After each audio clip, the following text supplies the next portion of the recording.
Oh, we're going live, and we're live. Check the channel on mine, see if we're up. Yeah, give me a minute.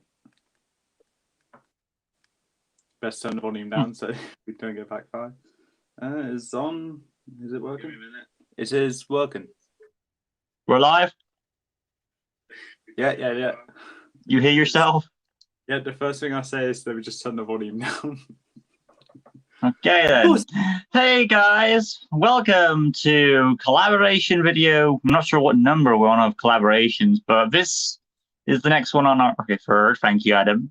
This is collaboration number 3, according to Adam, of for us, and I think this is the first time we haven't done something Beast Quest related. It may have. Then was the other two Beast Quest? The first one was ranking the specials, and the second one was our top 20 of Beast Quest books. So yes. But today, as you can tell from the title, we're finally doing Disney villains. So yes. I should also mention Adam is in this video, so say hi, Adam. Hi, I'm Adam. Yeah. Seen you before. Collaborations. Of course, Disney villains. This is going to be overall Disney villains, so don't expect us to do, do the separate Pixar villains, do the separate anime, because we just do it in one playlist, get out of the way, they're all going in there. Sadly, for me, not many of other genres made my cut. Mainly it was 2D animation. I'm sure Adam is probably the same. All of mine villains are animated, so... Yeah.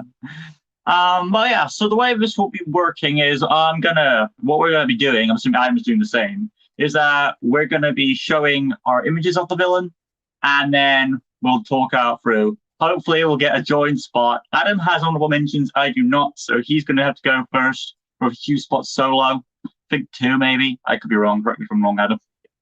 Yeah, I got 2. But yeah. So with that being said, I hope you guys do enjoy. And I'm doing most of the talking here because Adam was supposed to be collaborating with me. So I'll let Adam take the lead as this begins the first honorable mention for him. Off you go, Adam. I should also mention that Adam is basing this off a different note. I'm doing it based off most intimidating. He's doing it based on... I'm doing it based on effectiveness they were as a villain, their defeat, and just my fast-out opinion to them. So... with that being said, Adam. Before I reveal the honorable mentions, don't worry, Lucas will also reveal more than one villain in separate spots because he can't choose between them apparently. But with that being said, let's start with the first honorable mention, which is and then you turn the brightness down. Oh, I see it. I mean, you'd change it to be better, but I know who that is. Yeah, that is Yzma. Yeah, it is Yzma if you can't make it out, guys. I can make it out though. Yeah, it's a good thing you can make it out. I can't make it out, and it's on my phone. Oh, it sobers my reflection in the camera. Yeah. Okay. There we are. That's better. There you go. Sorted it. Hey, don't be fooled by Kronk. He's not evil. Yeah, I just wanted Kronk there just because Kronk is actually the reason why Yzma's on this list to begin with. So that's a bit harsh, but okay, go on then.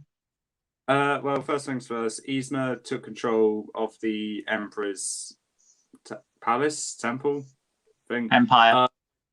Empire by simply turning him into a llama, which is bizarre, odd, and also kind of funny.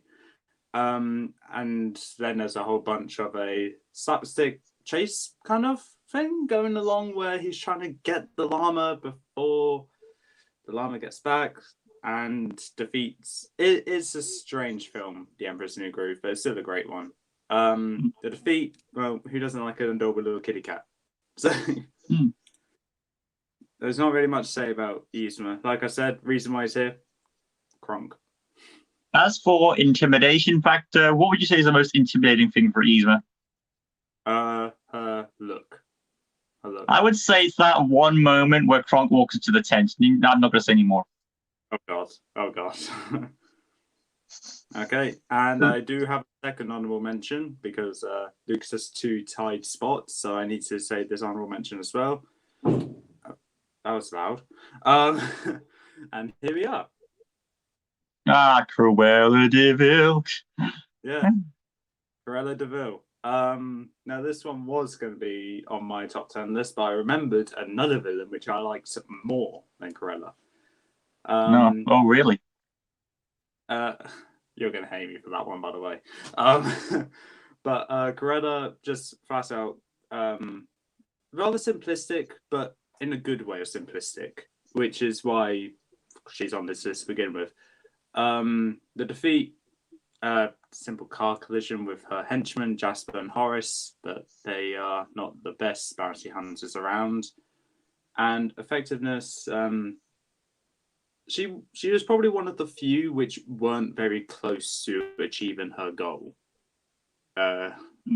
Nowhere near, to be exact. I'm sure, like a lot of people are questioning, but Yzma's more powerful than Cruella. So why would you put a sorceress a bit behind than a average day London-esque woman? The honourable mentions are in no particular order. Oh, okay, fair enough. No opinion. I mean, for the most intimidating moment for you from Cruella was her demonic look when she was driving after the Dalmatians. Oh yeah, you got a point. I was gonna say that when she's walking up to the door of the window, but no, you got a point. Yeah. So that was my two honourable mentions because I was allowed only two. So. All right, now get our devices ready for our reveals of our first top 10 villain. Luckily, mine does not share a spot with someone. Mine doesn't either. So. Right then. So, yes. That being said, let's get through this. I don't know, do the countdown. 3, 2, 1, go. The countdown's actually pissing from. Mine's bigger than yours. Yep, done. Randall, huh? You probably don't know who Bill Sykes is anyway. Bill Sykes from Oliver and Company. Yeah, you do know. So who do you want to go first? You want to go first or second? Do you want to go first? All right, it's fine. You see, so you know about Oliver Collab, have you seen it? No, I haven't. Okay, this is a spoiler for Adam. Bill Sykes is on this list because the scariest thing about him is he's a villain you could come across in real life. He has two Dobermans that are his dogs that go around and they bully stuff and break stuff, and they're intimidating along their own rights. But I think the most intimidating about this guy is that he's willing to do whatever it takes just to get his money, even threaten a homeless man and kidnap a little girl, willing to kill her in order to get his way. There's a chase sequence where he would literally go after them on his car, and he was so obsessed to get his money, he went on the train tracks. He didn't care if his car could drive on it, and he would rip the tires off, broke his steering wheel, smashed his car to bits until he got so insane the train ran over and killed him. Gosh. What is it with these Disney villains and crazy driving? Yeah, don't worry. My Disney villain, well, technically Pixar, doesn't drive. And there's also a scene on the phone when he's captured the little girl. He's talking to someone on the phone about how to kill someone. And when the dog's also dressed up as this pizza guy at one point. And then what's his first objection to seeing a pizza guy? He grabs a pistol. Oh, okay.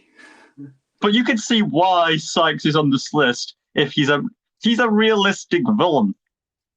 Yeah, very realistic. But yeah, most intimidating thing about him was, I would say, that whole big chase sequence at the end, because it's just phenomenal. Again, if you haven't seen Oliver and Company in its entirety, Adam, I recommend for Bill Sykes, you gotta give it a watch.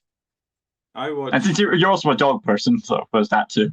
I watch films for the villain, solely for the villain. That's it. Well, then there's your motivation, though. But yeah, that's what I've got to say on Bill.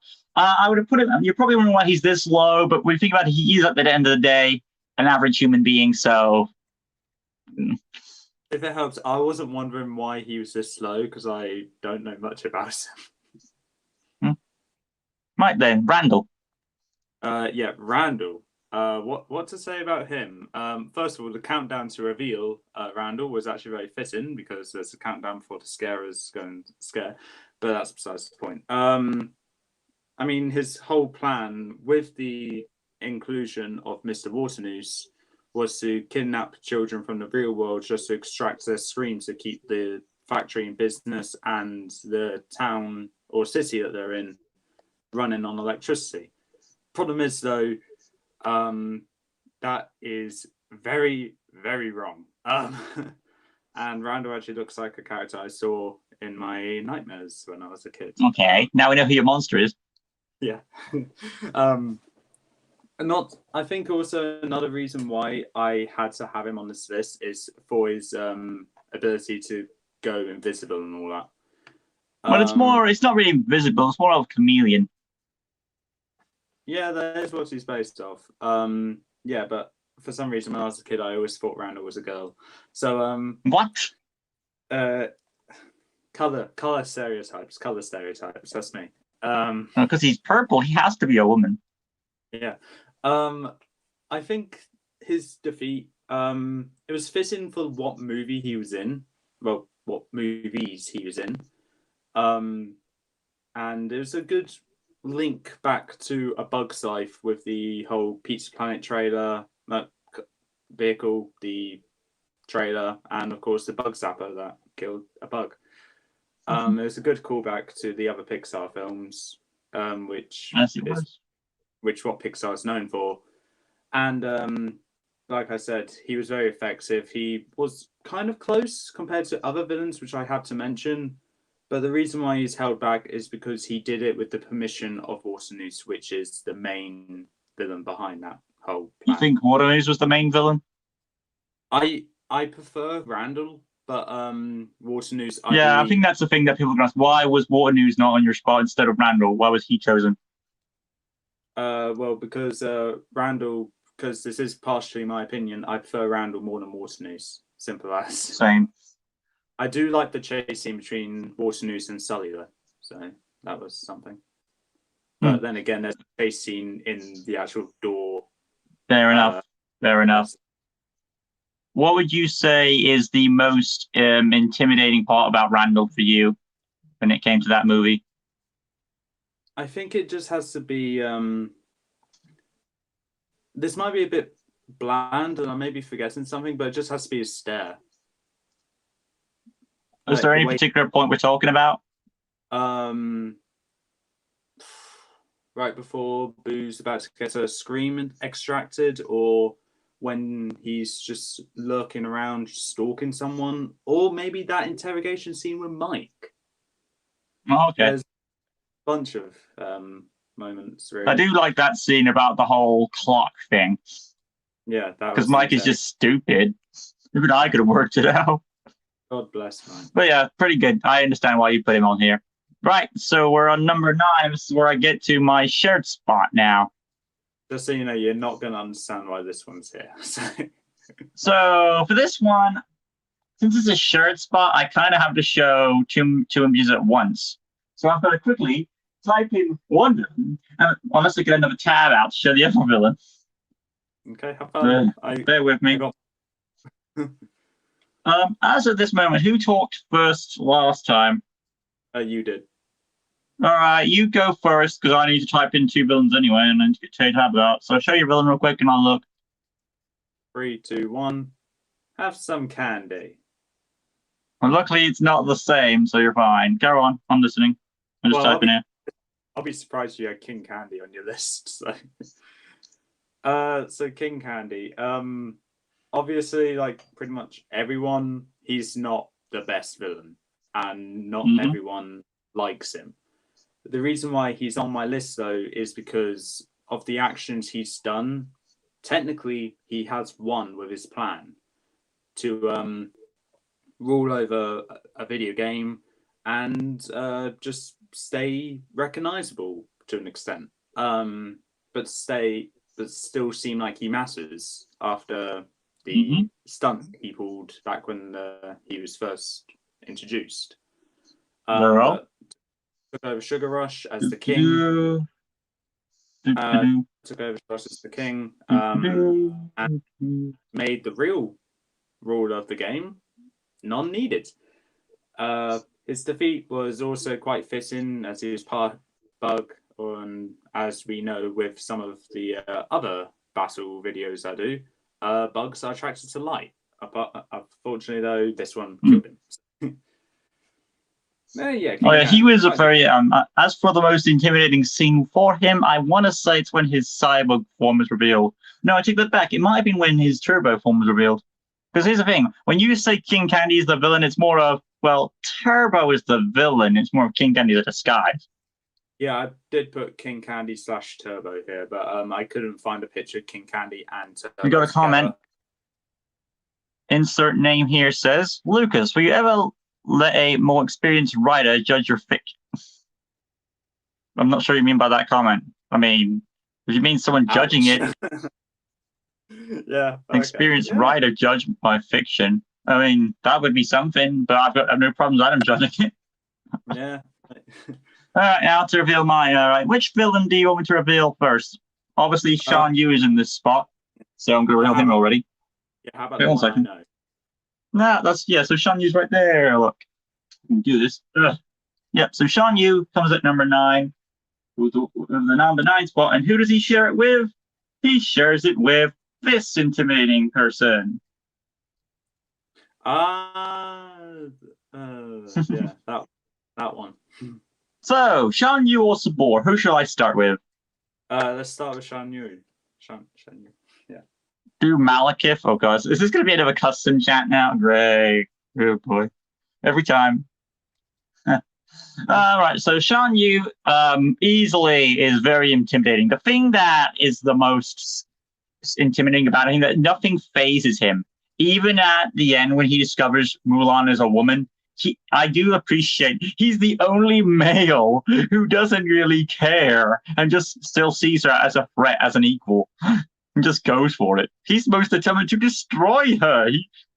He's the only villain, or the only character in that movie who actually he didn't care about that concern, that whole big rule about you're a woman. Everyone else, well, to be fair, I know the sidekicks didn't, but that was a progression on their adventure. Straight away, Shiny doesn't care. Not because of you. Yeah. But yeah. Okay, it's not a custom request. I'm assuming he means about like a MCU villain ranking or something, because I can't understand what he's talking about there. Maybe. Perhaps. Malekith is voiced by one of my favorite actors, so I can't really. I mean, I'll agree with you on that, but that bit off topic. But also Shan Yu, or Shan Yu, how you want to pronounce it, very intimidating. Like I said, that whole scene of the snow and the mountain is being put up there. One of Disney's best scenes in their golden Renaissance era, up there with the chase sequence in The Lion King and the Stampede, which is obviously based off it. And that whole rundown was pretty awesome. And the music building up by Jeremy Goldsmith, one of the greatest composers of our time before he passed away. So that was awesome to hear. And I also dig that he has a cool sword, a nice falcon. And of course, even though he doesn't get much to do in the movie, he still feels an imposing threat. When you see that burned village down, you'll see the impact that he had. So overall, I just love it. And I do like the whole fact, even though he dies, you get his sword as a trophy, so he'll be remembered in a way. So it's a pretty awesome villain who's very imposing. And even though he has smaller numbers at the end, he still proves an effective Disney villain. How would you improve Malekith? Also, how many books did you study on writing? What the? Me? I did a bit of research, obviously, from different fiction, from Beast Quest to sci-fi and all that, just to figure out where I would put a series like the Linksy series. But again, into the name, I appreciate that you're enjoying the Linksy series, but I am trying to get the video focused on the Disney stuff. So, but again, I appreciate the comments. So next is Sabor. Okay, so Sabor.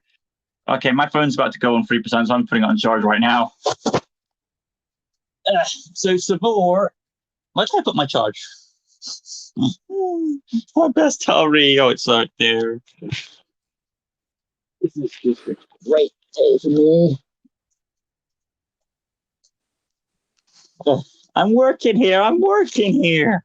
Please ignore this brief intermission whilst Lucas is trying to get his stuff sorted out. Right, so Sabor, great villain that he is. The thing, you can see why it was hard to choose to put which one higher, because both of them are intimidating. Sabor, I'd say, is more intimidating because looking at him alone, you can see why. And Shan Yu, while he's not as intimidating as Sabor, he still has more. He's easy to understand because he's a humanoid villain.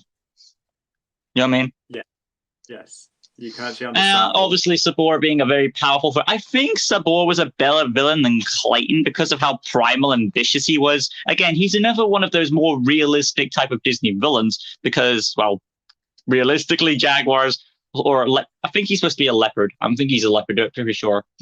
But yeah, I think leopards genuinely would be that type of way. So, but I think that makes him stand out amongst all leopards is that he looks more vicious. Now, if Sabor is supposed to be a female, I apologize, but I'm pretty sure Sabor's a dude. I won't know. I mean, I forgot Sabor existed, so. Yeah, even though he didn't have much to do, mind you, he does have a long lifespan for a leopard from babyhood Tarzan to adult Tarzan. So, according to some people, I said, "Oh, the lifespan of a leopard is 17 years," and I don't give a shit. Does Tarzan look 17 to you? Wait, hold on. Even if it was 17 years, Sabor was fully grown when Tarzan first saw him, and fully grown when Tarzan fought him. You might need to speak up, Adam. Basically, either that's a different Sabor and it's just Sabor's child, or basically, this is genetically engineered Sabor. Yeah, I'll probably do more obscure characters in the Linksy series. I can barely hear you, Adam. Oh, no. Can you not hear me? Try yelling. I don't want to yell because, hold on. Can you not hear me? Oh, I can hear you, just about. Oh, dear. Oh, my God. Can you hear yourself? No, I'm quiet in this as well. I'm just going to leave and rejoin. Okay. Ignore this brief intermission. Well, he'll be back. Bear with us, guys. There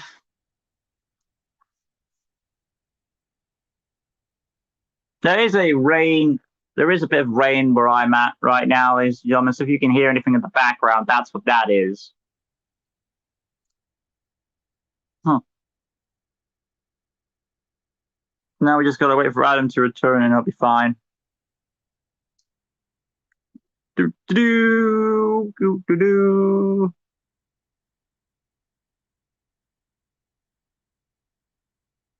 Oh, there he is. He's back. So we just click, add, and click. Now we just gotta wait for him to show up. There he is. How's the audio now? I don't know. Is it better? Well, hear yourself on the live thing. Well, okay. Hold on. Give me a minute. Hold on. Do I hear myself? Yeah. Can you hear yourself? Yeah, I can hear myself. All right. So we've done our number 9 spot again. I think it was easy. It was. You can see why it was tough to choose between those two, wouldn't you? Yeah, but because I forgot Sabor existed, I know which one I would choose over that. So. Yeah, I'm trying to get a good hearing.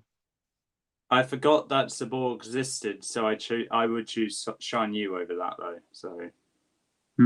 Do Bloodsport, please. You know, I feel like this video is going to be mainly a lot of custom requests. I feel like. Anyway, though, moving on to number 8, which I've already revealed, so Adam already knows what number 8 is. But I'm going to get the image up regardless. Oh yeah. I'm assuming you've got your number 8 spot going up. Yeah.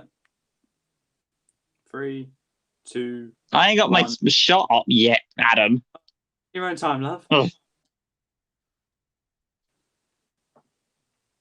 Must keep typing, no matter how difficult it is. Give me a shot of the villain already. Thank you. I'll take this. You done? I just need to click the shot. No, I wanted the other shot. Thank you. Keep it. All right. All right, choose a. I hate when cameras tilt. Ready? 3, 2, 1, go. I got Maleficent. Yeah, Adam knew this. Well, Dr. Facilier, I mentioned this on your list, and you said he wasn't there, unless you changed your mind. You didn't ask if he was on my list. You just briefly mentioned him. You didn't say. Okay, then so he is on your list. Yes, whatever, fine. Who went first last time? I did, so it's your turn. Well, need I say more why Maleficent would be on this list? I mean, well, Maleficent's one of the most popular Disney villainesses ever, so I don't really blame people for not understanding why she's on this list, to a point where she's actually gotten her own series made of her own live action, which isn't my personal favorite because I way prefer the classic Maleficent over the Angelina Jolie one. I'm sure Adam will agree with me on that. I have not seen Sleeping Beauty. Okay, then. Have you seen Maleficent's live action stuff? Well, do yourself a favor and watch the original, please. Because that gets shafted on for these new live action remakes. But yes, Maleficent, brilliantly wicked. And why does she act so evil and do all these evil things in Sleeping Beauty? You want to know why? Is it because she wasn't invited to yes. the Aurora's birth? Oh, because she was not invited to a party and they said, get out. Damn. Okay. I'll just put my gift in there and curse the land and search this child for 16 years and blah, blah, blah, blah. But still, she's loving every minute of it. Until she couldn't find the child, she's willing to go all the way. Just if you mess with Maleficent, she'll go to the extremes just to get her way. To a point where she has she has an army, she has her Crow Diablo, and then she has all her different incantations and magic. And I think the scariest scene about it was I'll probably just noticing, but there are two moments.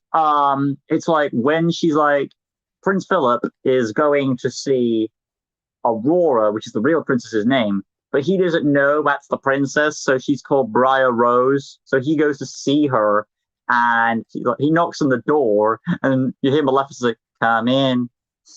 Yeah, I think we did. Yeah, he falls for that creepy crap, but yeah, he falls for it.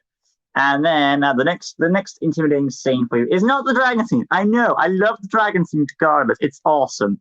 But for me, this is the creepiest thing about Maleficent is like when Raya Rose learns that the person she's been seeing is actually the prince. No, she doesn't learn he's the prince. She learns she's a princess, right? And she's supposed to be married to a prince. But the guy she's been seeing is the prince, but she doesn't know that, right? So she thinks that this guy, she's not going to see him again because she has to marry this prince. Will you move so far? I think I need to watch the film because I do not understand what you're saying. Okay, we'll start again. Rose sees a guy, right? Yeah. This guy is the prince. She doesn't know it, right? Yeah. She's told she is a princess and she's betrothed to a prince. But she doesn't know the guy she's been seeing is that prince. So she's upset because she doesn't think she's going to see this guy anymore. Okay? Yeah. Right. This leads into the creepy. She cries, obviously. Well, this is where we get the creepiest scene of the movie, where you hear this weird choir going on. Oh, dun. And it builds up to Maleficent in the fire. You see just her eyes, and then she goes into this trance, and it all builds up to the spindle thing. But yeah, that is the creepy scene, and you'll see what I mean when you get there. Yeah, good luck, Adam. No pressure. Okay. But yeah, that is Maleficent for me. Great villain, had a great final boss fight, great overall. I mean, back in the early Disney Disney stuff, I was always watching it because of how it was impactful. Also, I'm a bit biased to this movie because it came out on my mum's birth. So, but yeah, all right then. That's what I got to say in mine. So your shot. Dr. Facilier. Or the Shadow Man. Yeah, but I don't know why lots of people don't know his name. Like, I even know his name. There's so many people that called him by the Shadow Man, but his name is Dr. Facilier. Honestly, I just like him for his villain song. Oh, don't tell me he's solely here for that, because if that's the case, he could have saved that for a lower ranking. He's not solely there for that. He's also there for his defeat being probably one of the most horrifying ones, being literally dragged to your grave. And I wouldn't. He wasn't close with his whole plan being completed. And if you ask me, I personally think his death was a bit rushed. But he's a sly, crafty villain, and those are the attributes I look for, as well as one that sets a memorable impacts with the impact that he sets is the color combination of purple and black, which is a combination I wouldn't think is a good combo, but actually quite nice. And of course, like I said, he's got a great death, and also he's got a very loyal henchman in it being his shadow. Hence why he's called the Shadow Man, because he has a shadow with a mind of his own. And he only has one. He only gets more power when he makes a deal with the underworld. Yeah. So he's not really that powerful. But I will admit though, he is weak to a certain degree, because while he appears to be powerful, he's only really powerful on two things. One, he needs help from others, both from the undead and slaves, like Lawrence, obviously. He even says, like, fun facts about voodoo. Can't conjure a thing for myself. That's why he's always needing people. Yeah. So don't make a deal with him. It's just because he's more needing of you than you are needing of him, like Rumpelstiltskin. Yeah. Well, I got my number 7 up, and I just Yeah, found that's number 7 for me. Oh, I've got to get this one up. So I need to type in. It's not a joint spot, is it? No, it's not. My next joint spot comes at 3. Oh. So a little bit of a while. And looking at this, look at the time on that video. We're already at 30 minutes in, and we're already at this. This is going to be an hour-long video, isn't it? It is. Yeah. Why? I don't know why we always do long videos. I don't know how it turns. I just didn't know how time flies. But yeah.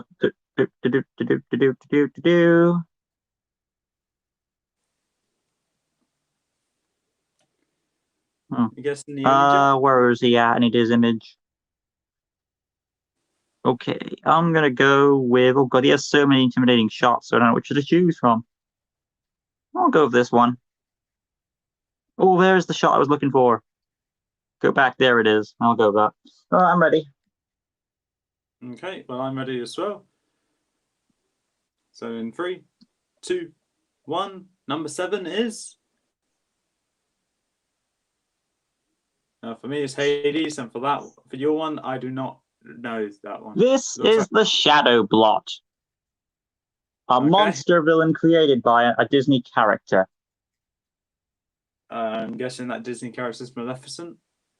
No, the creator of this is the Shadow Blot, and what he does is he's literally imagine. Have you ever seen Roger Rabbit? No. Okay. Imagine a liquid that can destroy toons if in contact with it. Okay. That's what it does. And who created this giant monster of chimera proportions? Mickey Mouse. Oh. Mickey Mouse doomed Disneyland by accident. And I'll get to that later. But yeah, who's going first on this one? I think it's my turn to go first. Off you go. Yeah, and honestly, I just found it very funny that my number 8 was Dots of CDA, and he has help with people from the underworld, and Hades is the god of the underworld. So I find that kind of fitting, but that's not why I put him here. I put him here because A, he's hilarious. He steals every scene he's in. B, he's a god. He's a god. He's very efficient with what he does. He may have a low temper, but he is able to control himself and not only recruit great monsters, but also using those monsters to take over Mount Olympus and basically be the new king of the gods. But that's not how that works. So yeah, but I personally find him hilarious to watch, and he's much better than his henchmen, which were meant to be funny. Sorry, Pain and Panic, but you're not funny. But yeah, his defeat was also, I think, kind of fitting with what he does. That's all I can really say about that. But not really much else to say about him. I just love him for how goofy and funny he is. Oh, by the way, I think we talked over this, but this is back to the Dr. Facilier. What would you say was his most intimidating moment? And then you can say that for Hades. Dr. Facilier's most intimidating moment? Probably at the end of his song, where he just leans up towards the camera, says "hush," and then it just fades to the color. Yeah, I agree with that shot there. And Hades, I don't really know for Hades. I don't want to. I have a moment. I don't want one of the moments for Hades being the one where he has red hair, like where he's like angry. Let's announce his anger. I think it's at the beginning of his first shot when he's just hiding in the shadows, just casually making his way up towards Zeus and Hercules.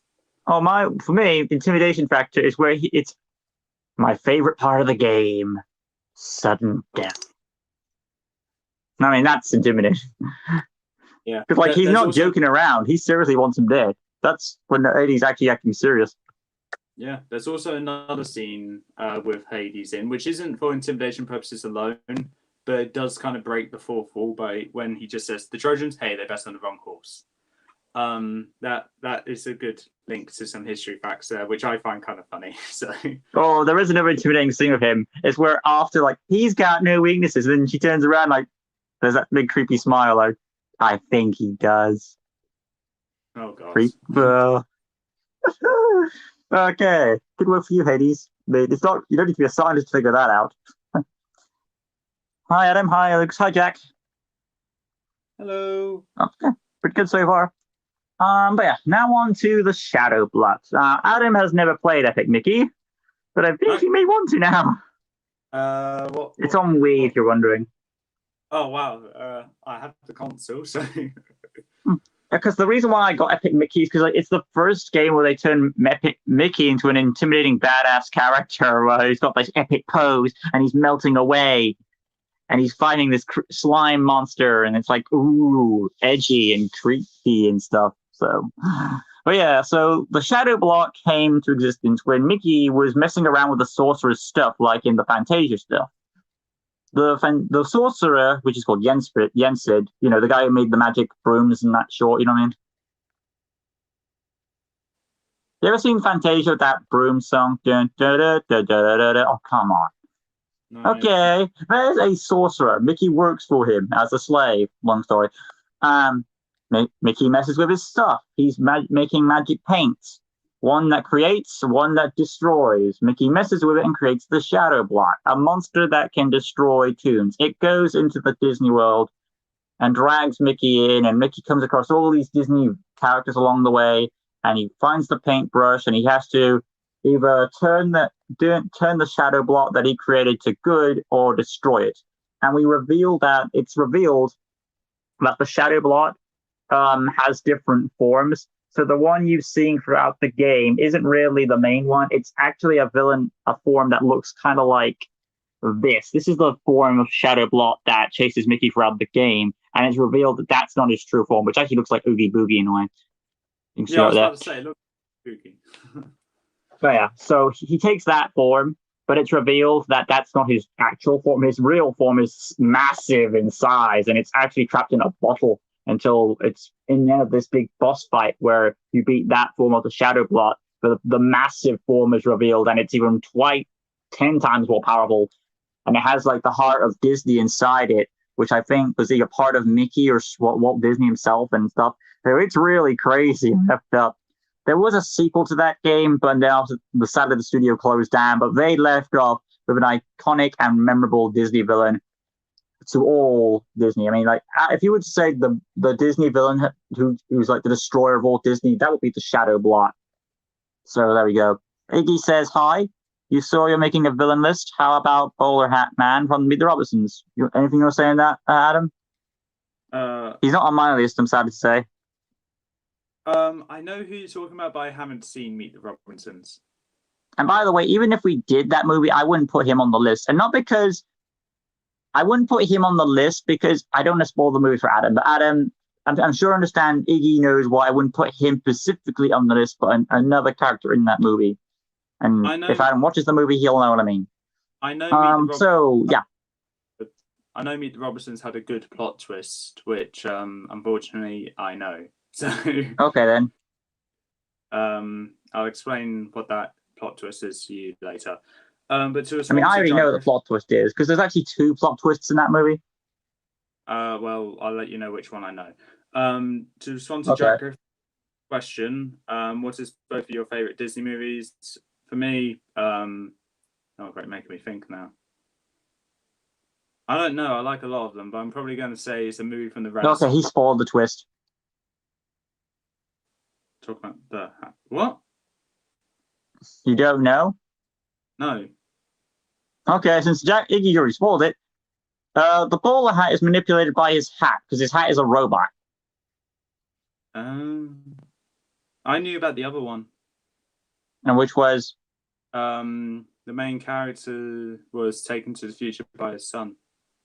All right, and the other twist is that I'm not going to say because it reveals like who the bowler hat guy is, and that's something else. Yeah. But yeah, I'm not going to say that unless someone else tells it and mentions in the comments. Jack says, "Would you guys do a review on Beast Quest Series 27 when it comes out?" Sure, I will be. Obviously, that's what we do. Do you think that the MCU should include the Greek gods? I've got no problem with that if they want to go that route. Kind of got the what Greek gods, not Norse ones, the Greek ones. Because Thor is Norse mythology, that would be Greek. Yeah. So. Anyway, though, most intimidating thing for the Shadow Blot, because I know you've said yours on Hades. For me, it's the scene. To be fair, any scene with the Shadow Blot is creepy. But for me, I guess it's when he's first created and he stares Mickey in the face. But yeah, that's what I'd say. But yeah, moving on. Number 6. Let's see. Besides, people who created the Shadow Blot went nuts with the artwork too. But anyway, though, moving on, my number 6 spot. Oh, I need to get this villain typed in. So who's going first for the next spot?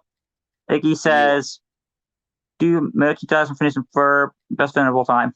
I think it's about a custom request, sure. I mean, I may have done them already. Well, he is on the Disney Channel, so that's probably a suggestion for a villain. But he's not really he's not fitting the attributes that both me and Lucas are doing it on. But I think I and besides, even if you requested villains, our lists are already sorted, so nothing really matters about that. I will say that Dr. Doofenshmirtz is probably the most sympathetic character of Phineas and Ferb. Really, I haven't seen the show, so I wouldn't know what to say. Oh wow, damn. I need to focus on an image for my character. Oh, they actually have a statue of him in Disneyland? Okay. Okay, I've got my shot. Oh, that definitely gave it away who the villain is, then. Who? I don't know. I haven't been to Disneyland. All right, then. All right, so we're at our number 6 spot now. Number 6, 3, 2, 1. Clayton. Oh, Hopper! Hopper, okay. Oh my god, I feel bad. You have actually Clayton on your list, and I went for the other side of the coin. I did talk to you about Bug's Life. Oh, Hopper. Hopper's great. Isn't he on your list? Unfortunately not, because I forgot about him. Oh, would you have put him on your list? I would have swapped him out for King Candy. Because King Candy was the one I remembered last night. Oh, I mean, like, here's the thing though. Are you willing to sacrifice King Candy for Hopper? No, because technically they're both bugs, and I did have King Candy on my list originally. Have you seen the Theorizer videos, and do you think they are crazy about your concern about his mental health? I'm not sure about his condition, to be honest. I haven't heard anything. I've just seen his videos recently. And I don't know if Adam knows about the Theorizer. Who's that referring to? The Theorizer is a YouTuber who does theory videos and stuff. Yeah, but who's it referring to with their crazy and concerned about his mental health? I think it's that Theorizer himself.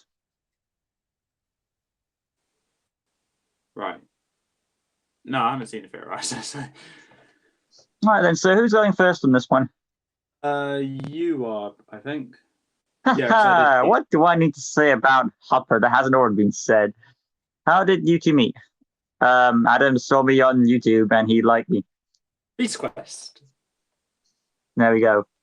But yeah, so Hopper, great villain that he is, he doesn't have much to work with because the ants really are intimidated by him just by presence alone. You can easily see why when he just drops through the ant hill. He just demands that respect and authority.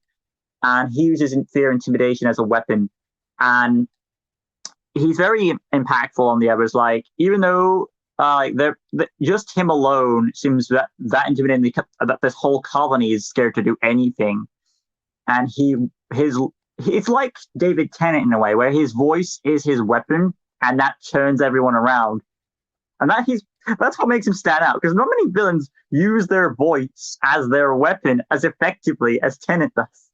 So I've never seen a villain do this to this extent. And the fact that he can do it to a whole colony of people where they won't rise up at all until the end, it's fascinating. But yeah, he's willing to threaten a little girl and no one does anything. And he knows that at this point, obviously. And when something goes wrong, he just demands more of his amount. Just because, like, I do like he even quotes that, you're the leader. Everything is your fault. That's a politician quote there. Yeah. And then, I mean, as an intimidation factor, he has a few little moments here. You ants have a nice summer. We'll be back at the end of the season when the last leaf falls. That's probably the most intimidating thing about him. That quote. We'll be What, back that? in the last. Yeah. Oh boy. I mean, I'm going to watch that movie you had at some point because that's fun. I mean, we both love it. There are other moments in that movie where he has intimidating little scenes. Where he's walking through he's not walking through the fire, but he's got a fiery background. That's the symbolic thing. There are several scenes about him. Let's stick out. One of them is the seed scene. There's a seed sequence, both for the hero and the villain, where you see their perspectives on things. From Flick's point of view about the seed and Hopper's perspective on the seed. Flick's perspective is like big things come from small beginnings cliche. Hopper's thing is like, just because there's one, it will start a revolution. And that's what he's literally in fear of. A lot of villains, not just Disney in general, they fear some villains do fear something about the hero, and they're afraid that their fears will come to fruition. I'm not sure if other villains like you have, other Disney villains have come to that, but even anime villains like Frieza have come to this, where like they fear of this specific race, and if this race rises up in power, they will, and that there goes your meaning of life or your chance at life survival. My only problem with this villain is that even though he's so effective about how his meaning and goals and ideals are, you could literally leave and find a smaller colony where you outmass them. I believe they had a brief discussion on why they don't just leave. They said that shortly after Hopper's first visit in the movie. I mean, I know why he says like, well, we need to keep them in line before they rise to power, and then they'll beat us. But like, you don't have to be beaten by them. You could literally find a smaller group of ants or like a smaller insect family or something. He doesn't have to go back. Therefore, you won't be attacked and overwhelmed. But even with that plot hole aside, I still enjoy Hopper for all that he gives. Great villain.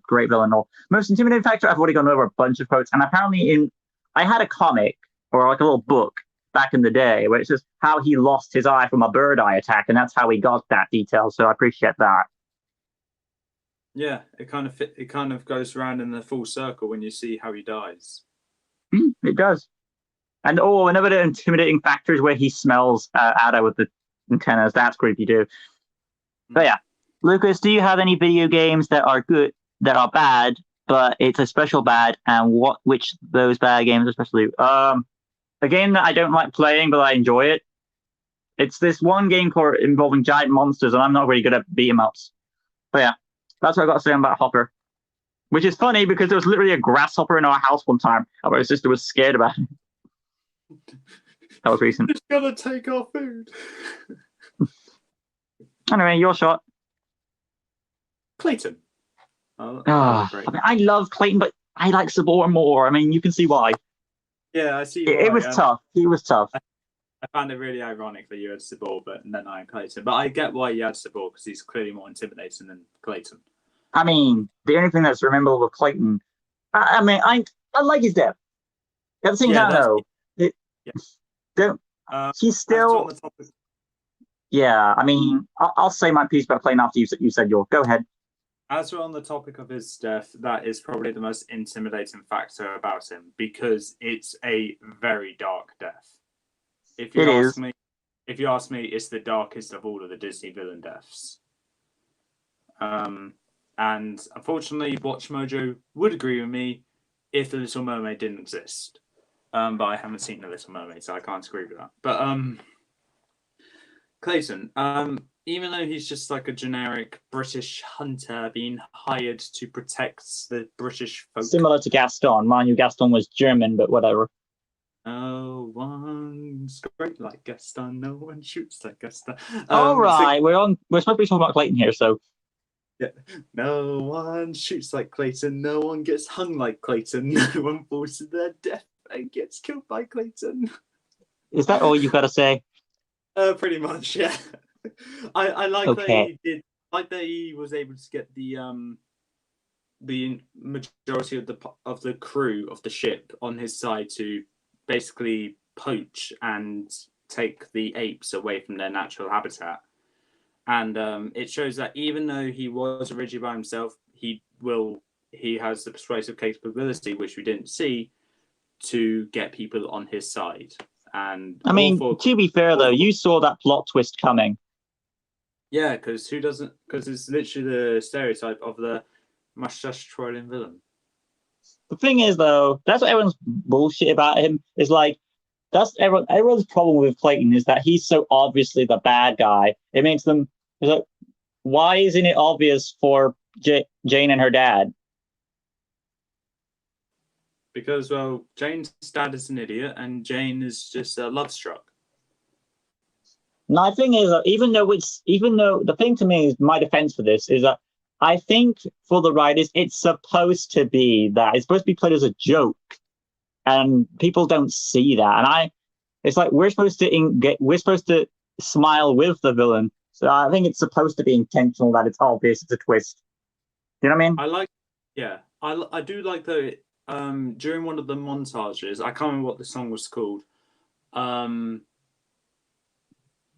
can't remember what it was called, but it's when Jane was teaching Tarzan about the human world. Strangers like me. Yes, I like that it just kind of shown Clayton steadily losing patience with Tarzan, trying to find out where the apes are. That's the key aspect I like about him. But like I said, most intimidating factor, his death. I mean, Clayton is also a fun villain. I think all we need to say is the chalkboard says itself. Gorilla. His artistic skill, magnificent. I mean, that is a meme now. Gorilla. Yeah. Right though. Thank you. Moving on. Have you ever seen the show The Legends of Tarzan? No. Okay then. For you, I will be recommending it. I have seen Tarzan 2 though, and that is an hour and a half of my life I'll never get back. Very well. Say about that. Okay. Let's see.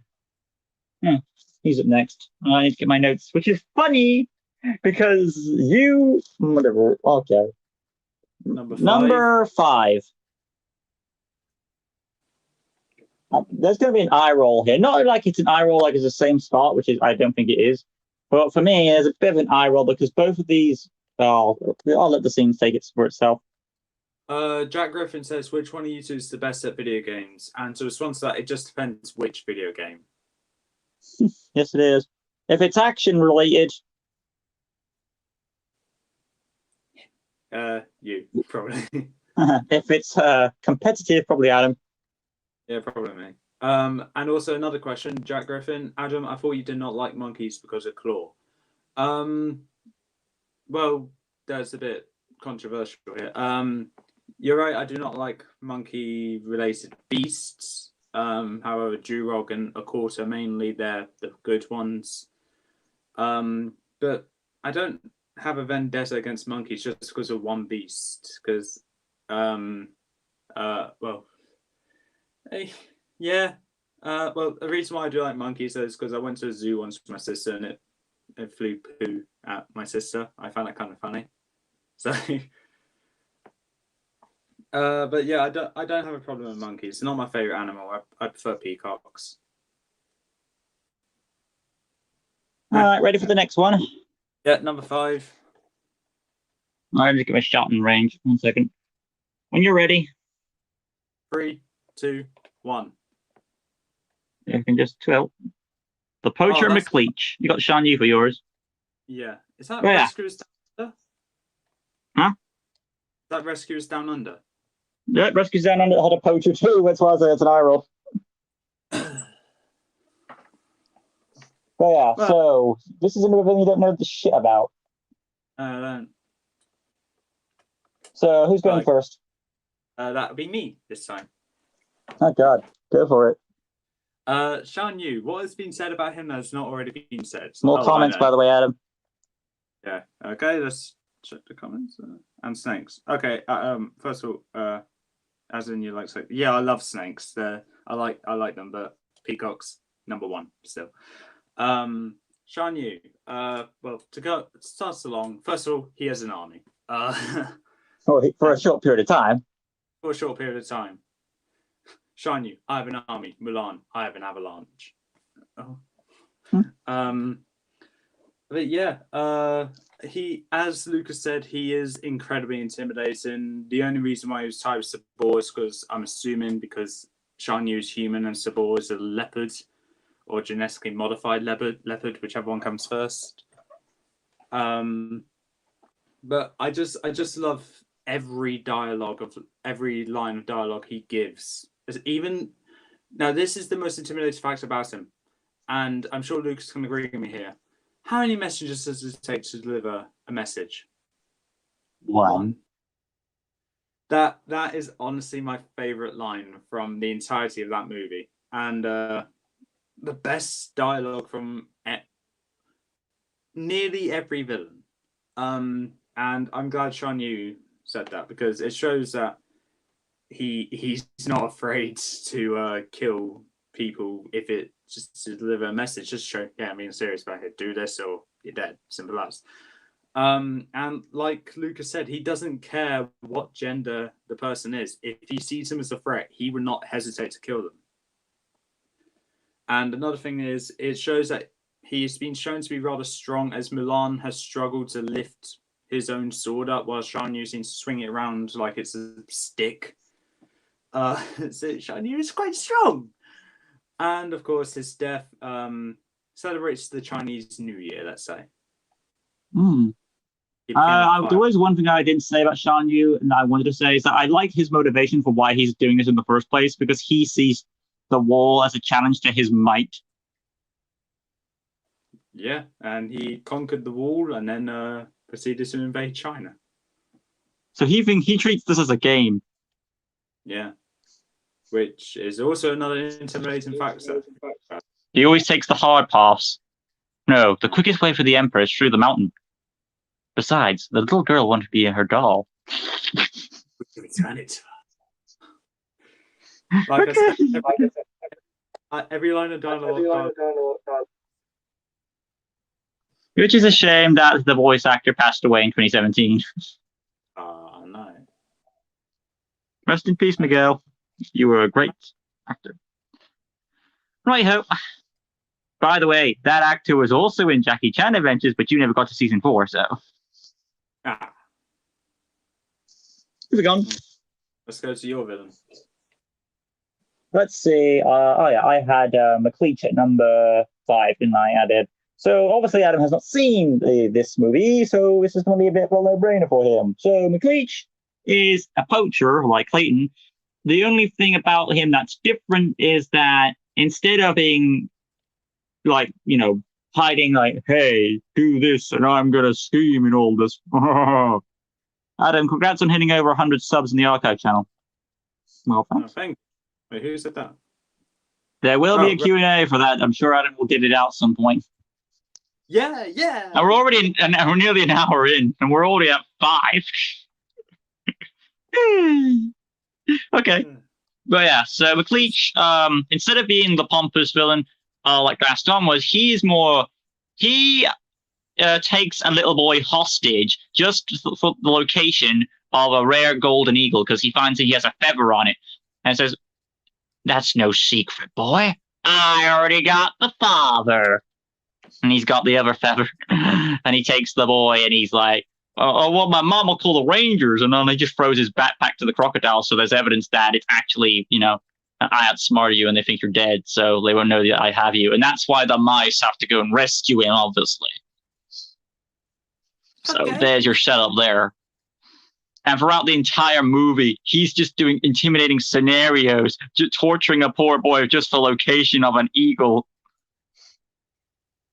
So he throws knives at him, he feeds him to crocodiles, he puts him in a cage. And then, I'm not going to go into detail. There you go. And he's also a fun villain, too. He makes sick jokes. He has a pet salamander. And he has a harpoon gun. So he also has a sniper rifle on his shotgun. He even, this thing, the scariest thing about him, though, is he's a villain.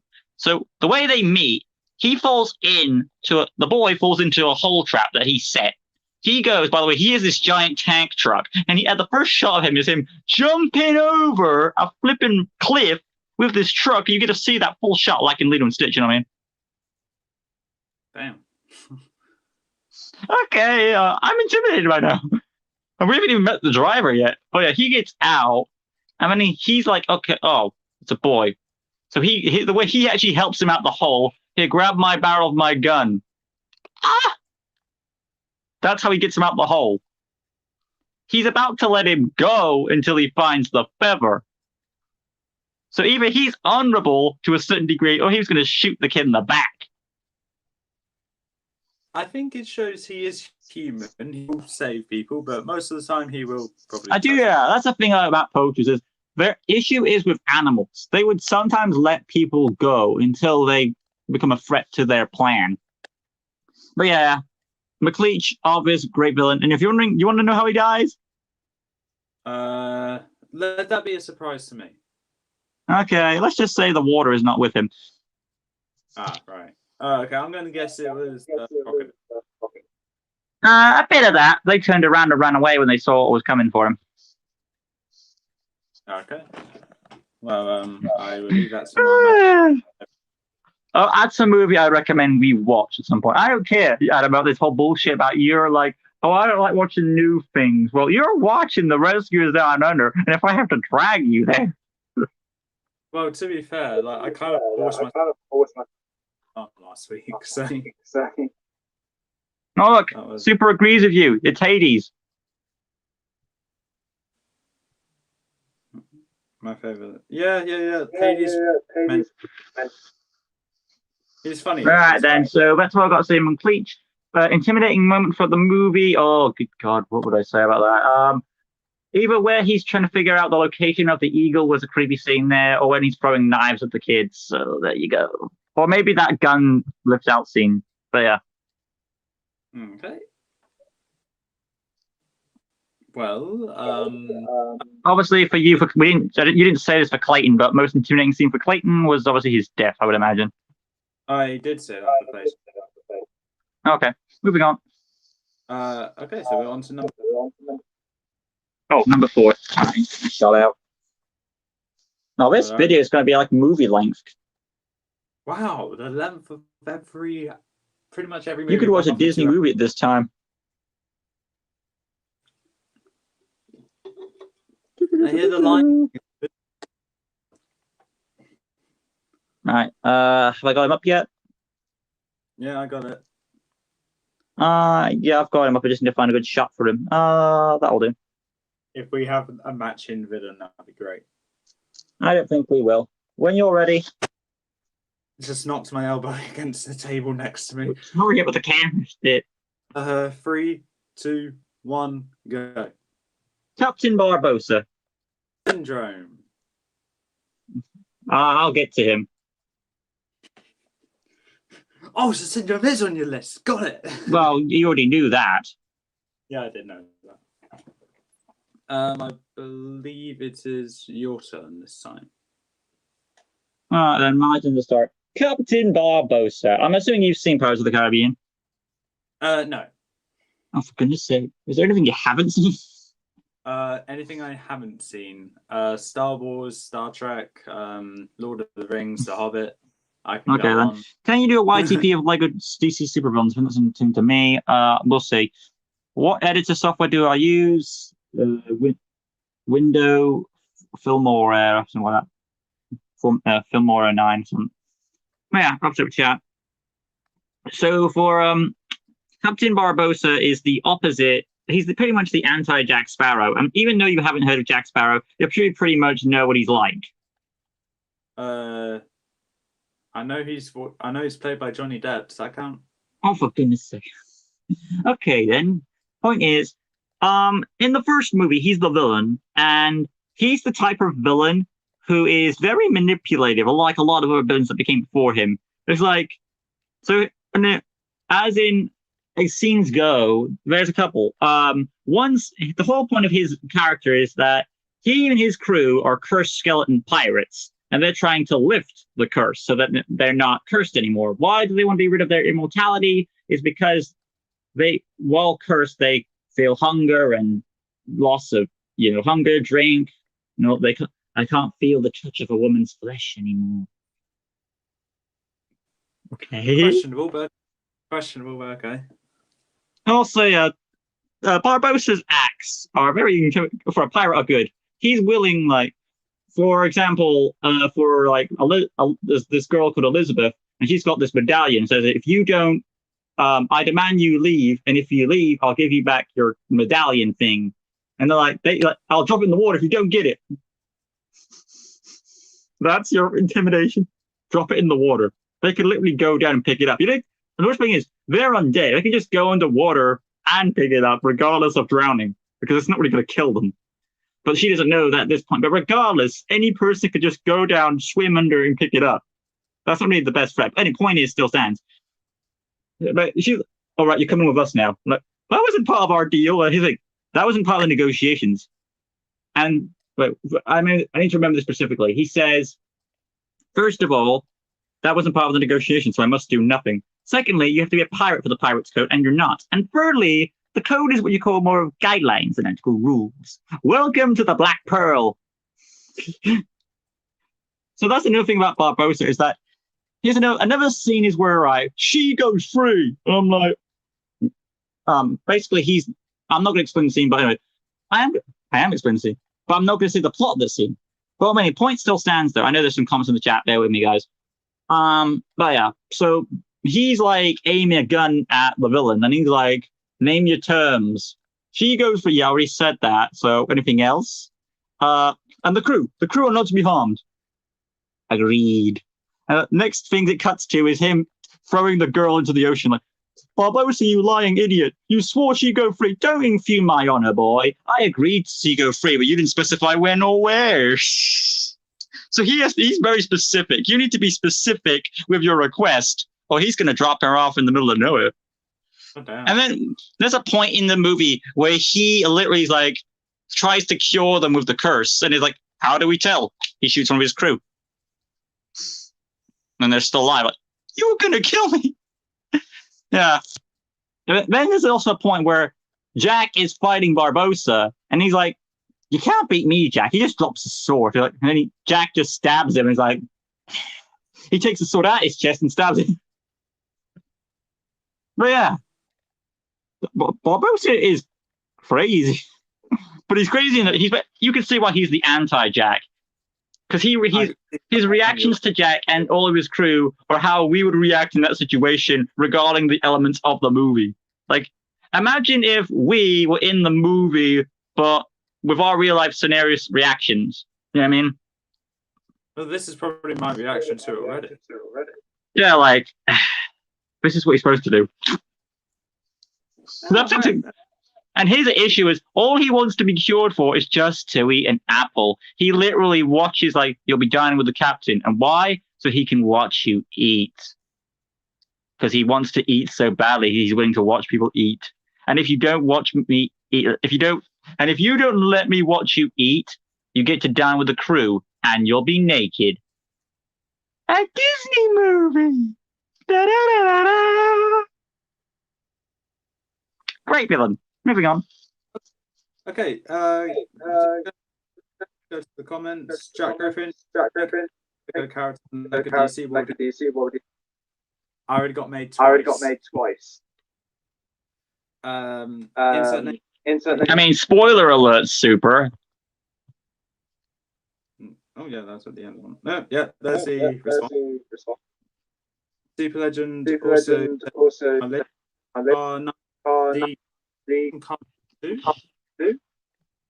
8 Randall, 6 5 Davy Jones. That I know is from Pirates of the Caribbean. 4 King Candy. Onto Syndrome, I believe. Yeah, 3 Hades. 2 Zan Tiri. What? Who's that one? And 1 Bill Cipher. That's from Gravity Falls, I believe. But anyway, going on. My number 4, Syndrome. Well, okay. Lucas knows why Syndrome's here. So because he's brilliant. I don't know what to say. He has control of an entire island. He has control of an Omni droid, which he does lose control of, but that's besides the point.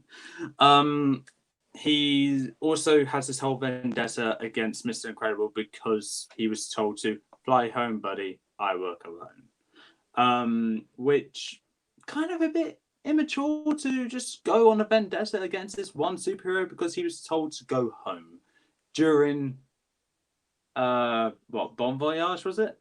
When Bon Voyage was attacking a bank. Even by himself, he still got away. And it's his fault he got away. Okay.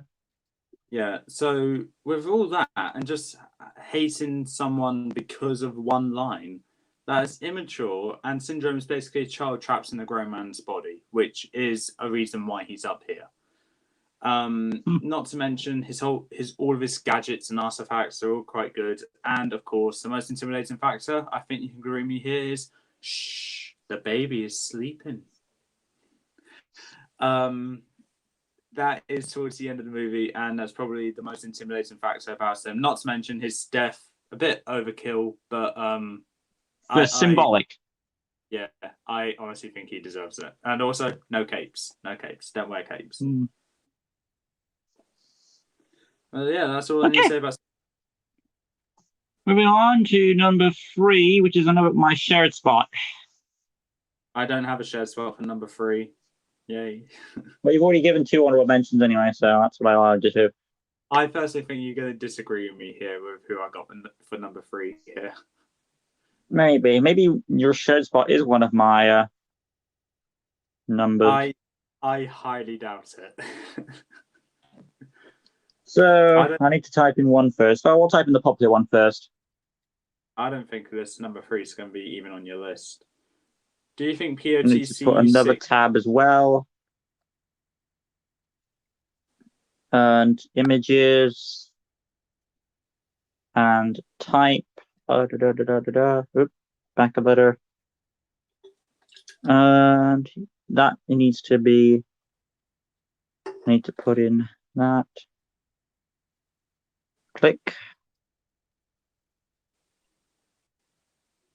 Okay. Right, I'm good to go. And more comments showed up.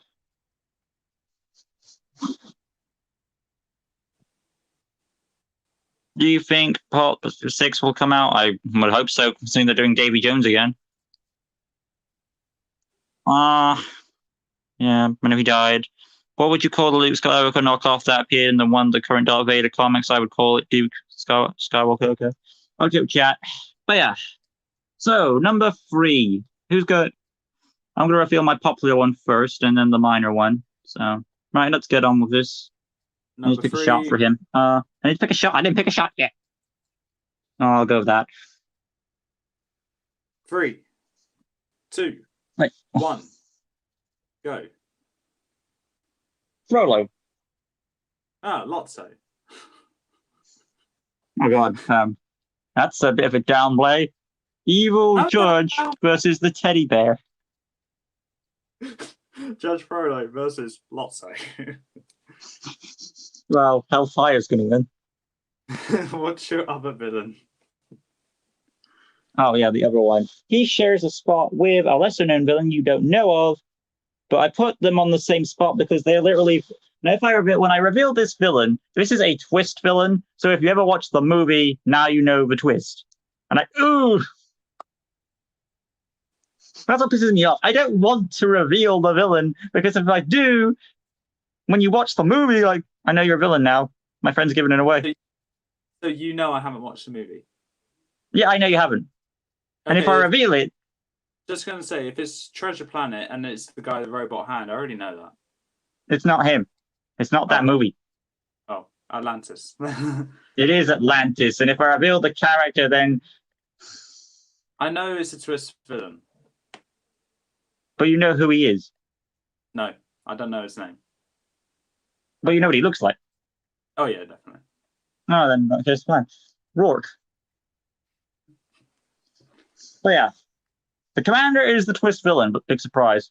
I mean, I'm not really surprised at all. But yeah, so now when you watch that movie, you'll know who the twist villain is. Yeah. To be fair, I think you already knew probably before me. Yeah. But yeah, that's good. I didn't ruin it. So which one do you want me to start with, Frollo or Rourke? Well, I'm afraid this is my turn to start with the Disney villain. I mean, when you get to me. Oh, when we get to you, let's do Rourke first and then say Frollo for last. All right. So for me, Lotso. This one in my opinion, Adam, you first of all pause. You don't like teddy bears. Not counting your own, obviously. Pookie is a thing, remember? Yeah, I know Pookie's a thing, but this isn't Pookie. This is now I'm gonna regret saying the guy that smells of strawberries. I'm gonna regret saying this, but this is worse than Pookie. Worse in a good way. Worse in a good way. So basically, Lotso is kind of like I don't know who to think of here. Maybe I'm gonna say Scar. Just that's a big comparison. Ends up in an area and takes control of it and has everyone else there at his mercy as his henchmen. Scar did the same thing with the hyenas in Lion King, hence why I'm comparing it there. Big comparison. I know I should have gone with something else, but I can't think of anything. So Lotso I compared to Scar. That is the first and only time I'll ever do that. But Lotso is number 3 for the simple reason he basically sums up a toy's life. They're all trash, made to be thrown away. That's all a toy ever is. And then have you ever done that? Yeah. No. No, of course not. I'll never throw away a little action figure of Cinderace. Oh, sorry, I need to go a bit more notable Pokemon. How about that? But yeah, Lotso. It's like an evil authoritative figure for the daycare where he's from, and he has everyone at his control. It just makes him even more evil, in my opinion. And a little cherry on top of the cake, his life got saved by Woody and Buzz, and when he had the option to save their life, he didn't and went away. Was that your dark moment? Is that your intimidating moment there? The dark moment and the unforgivable moment, in my opinion.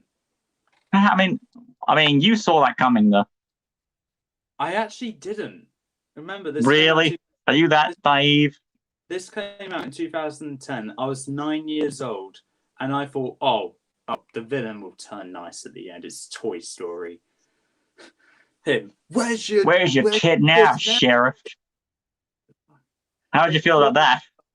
I was like, oh my god. I was like, I hate this guy. If someone bought you a teddy bear of that there, how would you feel? I'd chuck him straight in the bin and say, yeah, trash, get thrown away. You wouldn't throw away something that your mom gave you or something like that, would you? Well, if it gets broken, then I would. Does he need to come with a cane to be perfect? He doesn't need a cane. He can walk straight. All right. Anything? So that's what you got to say about Lotso? Yeah. Lotso is the #1 Pixar villain for me. We've got some comments about the Linksy series there. I need to read that. You want to do it? We're a bit behind. Can you please release art for the characters in the Linksy series? I mean, watch the show. Unless you mean when you draw it or something, that's what you want. Do you think the Octon were memorable against antagonists in Lego City if Octon was antagonist? Would you also want to buy Lego backpack? I really haven't seen the game or stuff, so I won't know. But I'll take chat. Now for the villains. Frollo or Rourke? We see we'll start with Rourke, so that's what I'll be doing. Now, Adam hasn't seen Atlantis, but he has been spoiled Atlantis. Before me, I didn't spoil it for him. He revealed it. He figured it out for himself or something. How did you figure out that he was the bad guy anyway? Watch Mojo. No, you shouldn't watch it then. Let's see. So Commander Rourke leads the expedition of Atlantis to go to Atlantis, obviously. And he's doing it for his own selfish motives, realistically. As soon as he got the journal from Iceland, he's had his eye on the crystal from the beginning. So he's been plotting, he's been convincing the crew to turn on him like Clayton was. So when they got there, it was the thing what makes him more intimidating though is that he threatens an entire civilization and he doesn't care if they're going to die. He just cares about more money that he can make off it. Similar to how Bill Sykes is. What makes him more intimidating to me anyway, and the fact that he ranks so high, is the fact that we get to see his maliciousness grow and grow. First, when he reveals himself, of course, he threatens, he punches the old king when he doesn't give him the location of the crystal that he wants. Of course, he threatens to kill the princess, as you'd expect. But the lowest of all blows, just when you think it can't get any lower. Okay, the main character is a skinny squib-like character, like yourself, like an average day guy. We're not the strongest guys in the world, are we, Adam? No, we're not. So we're at a point where we can relate to the main character a lot. Also, he's played by Michael J. Fox, which is from Back to the Future, if you haven't seen, which literally I have the car right next to. I also haven't seen Back to the Future. But yeah. So anyway, though, now imagine you're in the main character Milo's shoes, and like, his whole reason for going to this place is because like my grandfather told me stories about Atlantis when I was a kid, and I always wanted to go here. And he finally gets there because his grandpa was part of the original expedition with Rourke and all that stuff. And like, you're an idealist like your grandpa. Don't be like your grandpa, man. He was always a crackpot and all stuff. And then it gets worse because like, Milo's staring him down. This is all wrong. And then like, he's sick of Milo talking down to him. So I know I'm forgetting something. The cargo, the crystal, and oh yeah. Punches him, bleeds. He tries to grab his photo, cracks the frame, knocks his glasses off, wipes them, and chucks them. Now you're part of the exhibit. Walks up, let's move. And that's the moment where everyone pauses and like gets off their ass and like, this is wrong and you know it. And like, you pick now to grow a conscience. Yeah, you could have done it with the guns, but whatever. And then he's like, fine, more for me. Blows the bridge up. And then the one person that's left on his side, like, that's it. We can't go any higher unless someone wants to jump. Ladies first. You said we were in it together. You promised me a percentage. Next time, get in ring. Grabs her leg, chucks over, past some blades, and hits the ground. And she somehow survives. And says, nothing personal. And then fires a gun. Nothing personal. Explosion. He grabs the neck, Jason Voorhees style, smiles at the camera. Crazy. Now you see why he's up this high. And just when you think he's dead, he gets turned into a crystal chimera entity, even more powerful of an scream chaos explosion. That was fucked up. Now you see what I'm talking about. This causes a volcano to erupt, by the way. What the fuck? I don't know how to react to that. It's a what the fuck moment. Okay. But now you understand why this guy is tied with Frollo. Yeah, I do understand now. We got a few more comments. Speaking of which, Frollo! There is no reason. Before we get to Frodo, can we go through these comments first? Of course, sorry, I went past that. Super Legend is that was Lotso's best last line. Yep, where's your kid now, Sheriff? Oh yeah, it was. I absolutely agree. Insert name here. Would you ever want to include any intergalactic stuff in the Linksy series? I mean, the Linksy series takes place on an alien planet, so anything's possible. Jack Griffin, have any of you guys seen Shark Tale? I have seen Shark Yeah, Tale. I have. Not a big fan of it. I mean, everyone hates it. Well, not everyone. Insert name here. Will you ever do a tie-in movie, video game playthrough, or review series? Is that similar to you?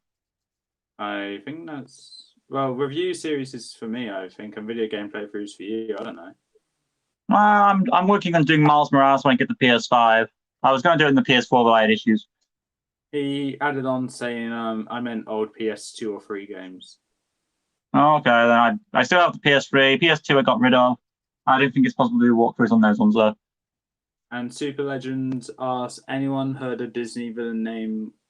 Yes, he's like... You may not know who Chernobog is, do you? No. Imagine the Yowie Yahoo, but Disneyfied. He's basically the devil of Disney. So, like, all the Disney villains come from him, in a way. Okay. There you go. That's Chernobog. He's in Fantasia. Last comment for now. Jack Griffin. Lotso is, in my opinion, is the best. Yeah, I agree. I completely agree. That's why he's up this high. Same here. I mean, your competition isn't really that much. You've got Sid, who's like not really a villain per se. He's just doing what kids would do in realistic terms. And the second one is really Stinky Pete, and he's not compared to Lotso. He's like a lower base. Well, okay. I didn't say Sid, to an extent, is kind of sympathetic towards because of how his dad is. Toy Story 2, Stinky Pete, just all right. Al, all right. There's a superior villain in Toy Story 2. I don't really count Al as a villain because he's not even aware of what's going on himself. Yeah, but ignoring Al, Zurg is the best villain in Toy Story 2. He's not really a villain either. He's more like doing what he's in his deluded mind is. I know, but it's still kind of funny. Plus, he rips off Star Wars. And the fourth one is Gabby Gabby, and I don't like Gabby Gabby, so lots of... Yeah, Gabby Gabby is just... Even she's not even intimidating, because her only motive is just so she can have a voice box again, and her motives are just sympathetic like Sid's are, so it's not really a villain. It's more like she's only a villain when she doesn't get what she wants, really. Yeah, there's just not much competition for Lotso here. But yeah, I mean, it's not really a challenge. But yeah, Frollo. What do I need to say about this guy that hasn't already been said? He's sexually creepy. He's what's the honorable judge experience? He keeps a guy in prison for at least 20 years in his life. Well, actually, he does say 20 years. From 20 years. So his first act is he hates gypsies because he sees them as sin for some reason. Then the next scene is him killing the mother, I would say intentionally, for running away. And then he threatens to, because it looks like a monster, he's willing to drown said baby. It only takes someone to stop him from doing that. His next villainous act is to psychologically abuse a victim. So you're thinking that, oh, you're ugly and accept it, and that your only sanctuary is in this building throughout your entire life of 20 years. That'd be something. And then his next malicious act is once a woman hits on him, he sees that as a spell. That's not me. That was a spell she put on me. It just proves my theories are right. And then he goes crazy just searching for this woman, from sexual lust to the point of going completely insane, burning down Paris, and using Quasimodo to lure him to where the gypsies are hiding, which I'm probably you saw that twist coming, where he was actually following him. That's one of the twists I actually saw coming. And then, the smiles and even the little sequences, like where he pretends to see Quasimodo hiding people. It's like, oh, I know something's wrong. I know there is, as he's eating the grape. And he grabs the knife. It's like, you let her escape. And then he grabs his knife, like, she'll be out of our lives soon enough. And he puts the knife on the fire, the symbolic reflection. I mean, he like David again. This is another villain like Hopper, where he uses his voice as his weapon, and it's intimidating.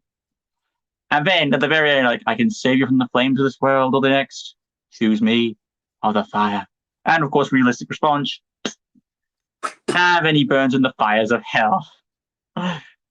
This is, it's another villain that builds and builds. Yeah, I honestly like Rourke, he builds on his maliciousness. His evil just keeps growing and growing. I honestly love Judge Frollo's last line as well. And he just smites and plunge into the fiery pit. He literally plunged into the fiery pits. Maybe God heard you.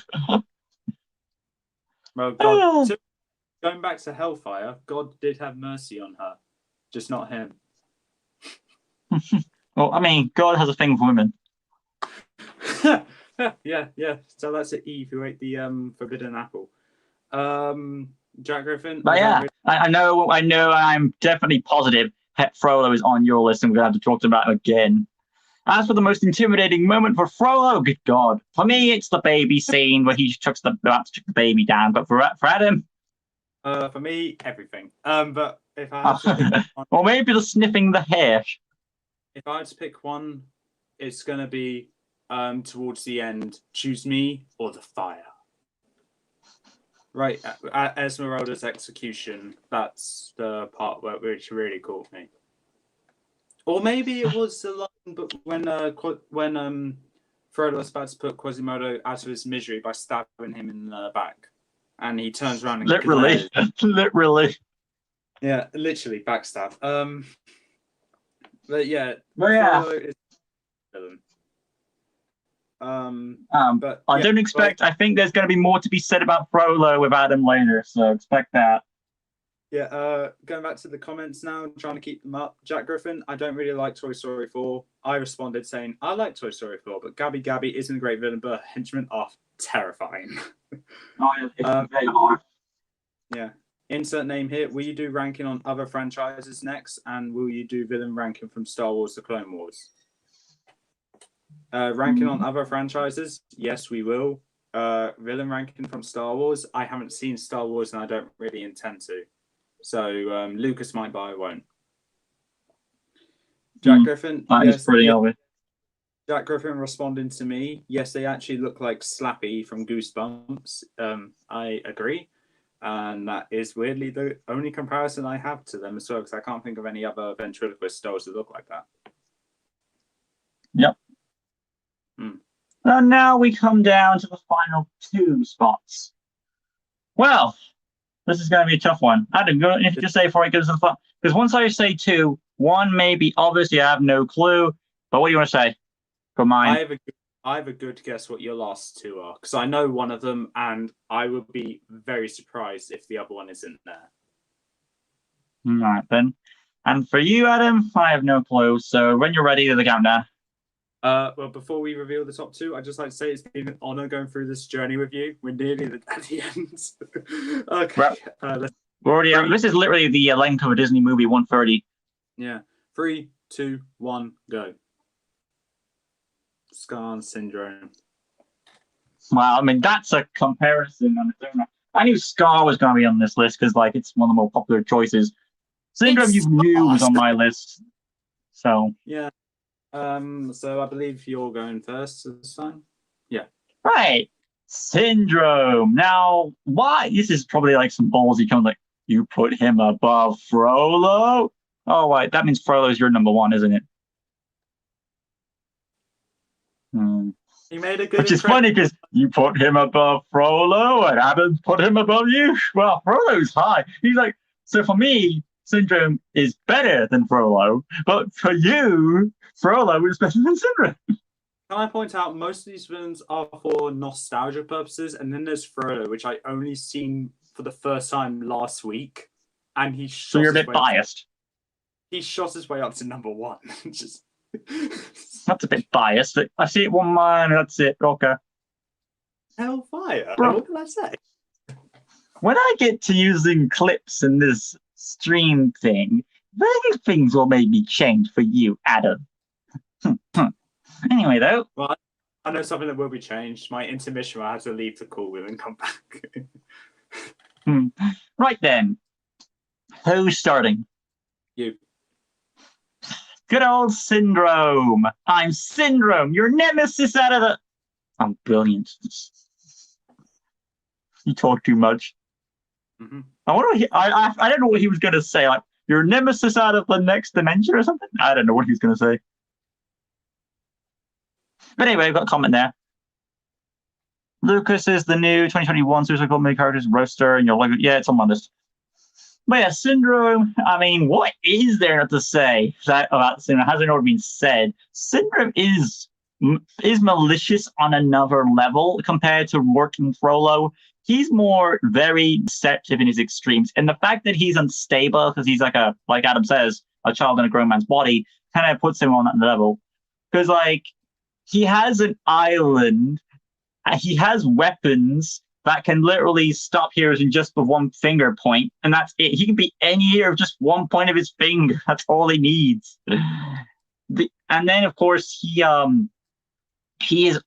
has a genocide thing going on for him, like Frollo does, and Rourke too. A lot of these high villains have genocide on their thing. Rourke was going to genocide Atlantis. Frollo was going to genocide Gypsy / all of Paris just to get what he wanted, and Syndrome literally. Now the thing why he's higher is that while those two attempted to do this, Syndrome did it. He genocided all the heroes apart from because he saved the best to last, obviously, and he didn't know Frozen's location and Elastigirl's location. So, but he technically did it. Sorry, I watched it yesterday, so I know the answer. He didn't know Elastigirl's location, but he did know Frozen's. So why didn't he go and get her? Because Frozen's apparently more of a threat. So okay, whatever.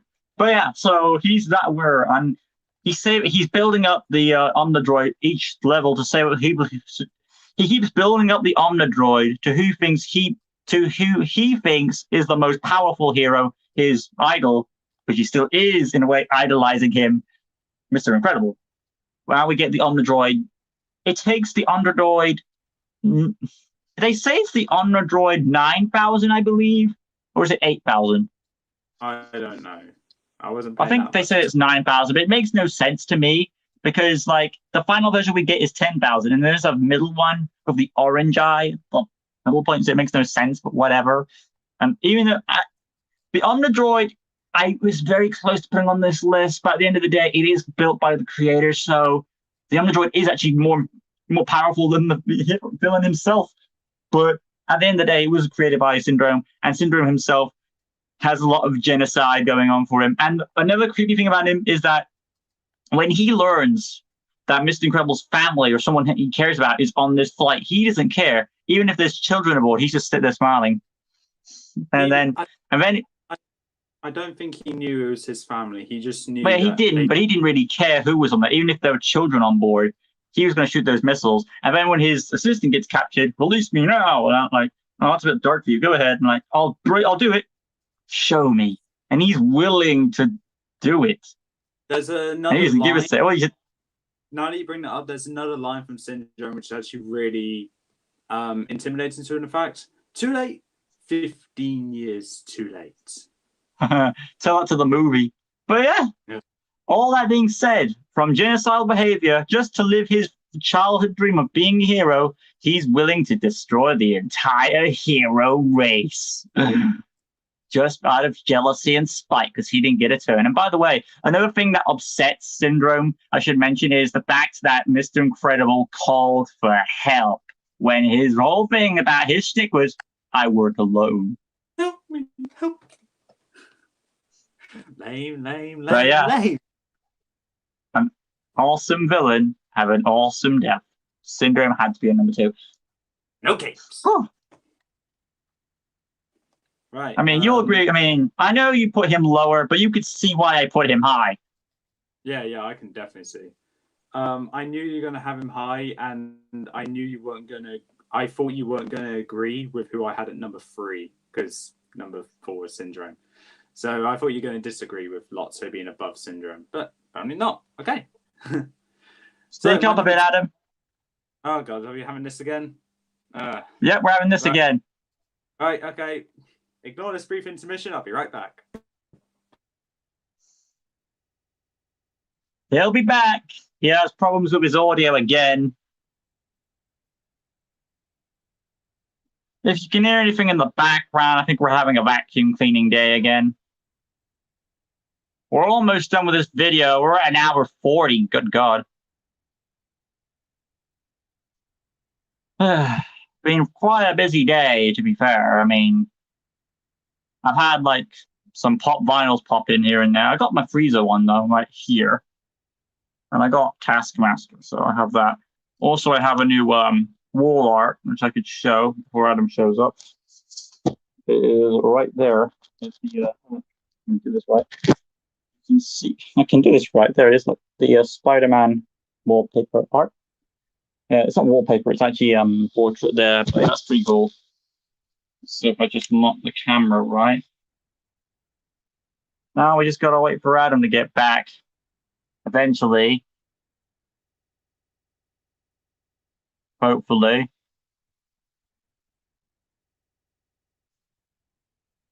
Any time now. I mean, Adam, you already knew about it. All right, I'm adding Adam back. I'm back. Better? I'm back. Yeah. Can you hear yourself? Yes, I can hear myself. I just. All right. You're funny. I just comment.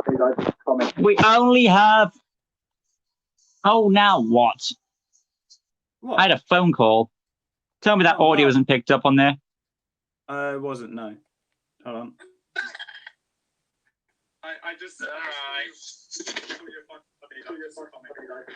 We only have. No, it doesn't go through. It didn't go through. Oh, thank God for that. If I did, my copyright thing will go up. Well, I'm not going to tell you my reaction is. Right. Anyway, back to Favorite Beast Quest book? Oh, favorite Beast Quest book. Jakara, bye. More sax. Moving on, Scar. Scar. Best films. But to start things off, I'm hearing.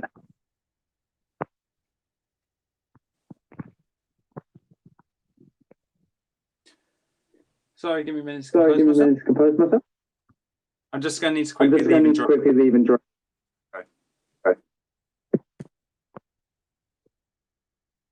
Okay, it was an awkward moment there.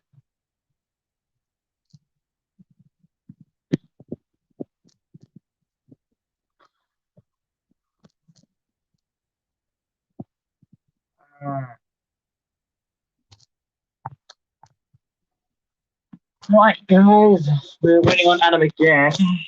Still here to talk about Scar. Hopefully, he will be back to finish the video, as we're almost at the end. There he is. I'm doing shit a bit faster this time. Click. What do you want? Adam, you back? Wait 1 second. There we go. Am I back? Can you hear me? You are back. Can't you see yourself?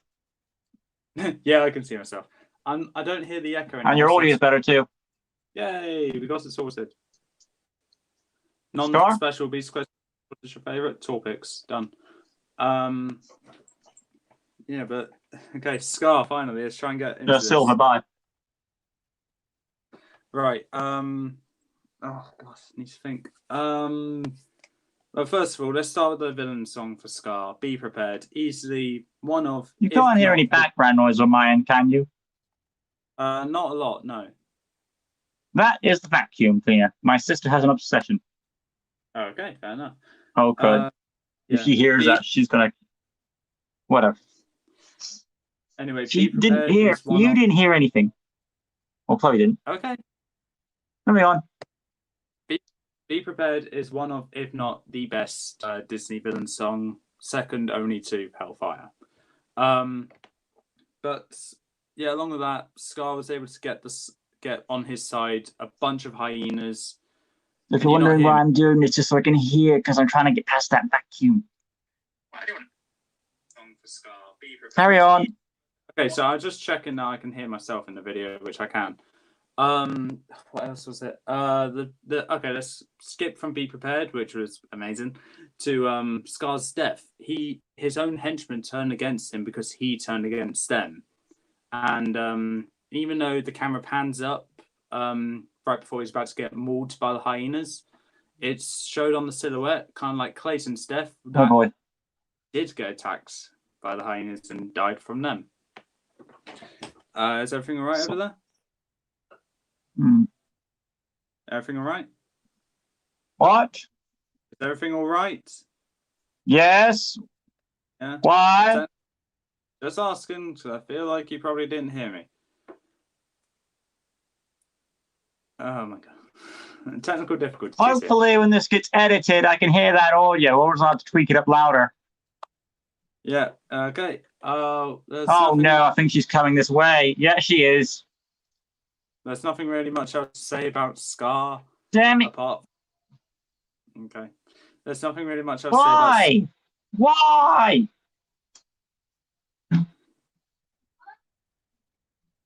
I'm not talking to you. Oh God. I apologize for any inconvenience this may cause to your journey, live chat. Chloe is very, very sorry. Very sorry indeed. I apologize for Chloe in every possible way. We do not mean any indulgences for this may cause to your journey. Feel free to talk to Adam until actually I don't want to end, because if I do, I need to call back.